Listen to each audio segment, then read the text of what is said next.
Разказват, че на смъртния си одър Кубрат повикал синовете си, за да им каже нещо важно. Потомците на великия владетел се наредили около баща си и зачакали да чуят последният му съвет. Старият княз им показал сноп пръчки и призовал синовете си да ги счупят. Колкото и усърдно да се опитвали да изпълнят за ръката, на никой от синовете това не се отдало.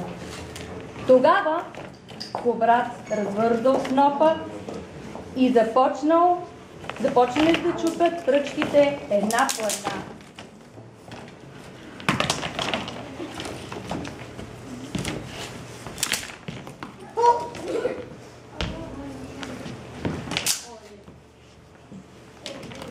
После вдигнал поглед към младите български благородници и им казал: Чада мой, аз си отивам. Оставям ви моя народ. Оставям копията им. Храните им поне. Владейте всичко общо. Разделите ли се, враговете, които ви се обикалят, ще ви пречупят. Заклевам ви в името на Тангра, името на земята, името на България, не трябва да бъде залечено от лицето на земята.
Обявявам тази земя за държава на българите.